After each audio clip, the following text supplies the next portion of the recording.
ಭೂತಾನ್ ತೆರಳಿರುವ ಅಲ್ಪಸಂಖ್ಯಾತ ವ್ಯವಹಾರಗಳ ಸಚಿವ ಕಿರಣ್ ರಿಜಿಜು ಇಂದು ಭೂತಾನ್ ಪ್ರಧಾನಿ ತೈರಿಂಗ್ ತೊಗ್ಬೆ ಅವರನ್ನು ಭೇಟಿ ಮಾಡಿ ಸಮಾಲೋಚಿಸಿದರು.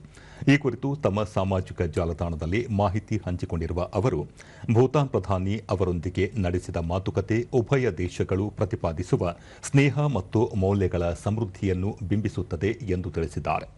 ಭಗವಾನ್ ಬುದ್ಧನ ಅವಶೇಷಗಳ ಕುರಿತು ಭೂತಾನ್ ಹೊಂದಿರುವ ಪ್ರಾಮಾಣಿಕ ಗೌರವವು ಎರಡೂ ದೇಶಗಳ ಸೌಹಾರ್ದತೆ ಮತ್ತು ಜನರ ಸಂಪರ್ಕಕ್ಕೆ ಪ್ರೇರಣೆ ನೀಡುವುದನ್ನು ನಿರಂತರವಾಗಿಸುತ್ತದೆ ಎಂದು ತಿಳಿಸಿದ್ದಾರೆ.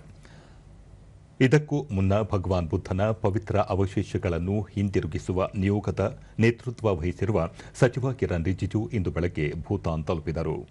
ಭೂತಾನ್ ಆಯೋಜಿಸಿರುವ ಜಾಗತಿಕ ಶಾಂತಿ ಪ್ರಾರ್ಥನಾ ಉತ್ಸವದ ವಿಶೇಷ ಸೂಚಕವಾಗಿ ಭಾರತದ ಅವಶೇಷಗಳನ್ನು ತಾಶಿ ಚೋಗ್ಮೋಂಗ್ನ ಗ್ರ್ಯಾಂಡ್ ಕೊಯೆನ್ರೆ ಹಾಲ್ನಲ್ಲಿ ಪ್ರತಿಷ್ಠಾಪಿಸಿ ಪ್ರದರ್ಶಿಸಲಾಗುತ್ತದೆ.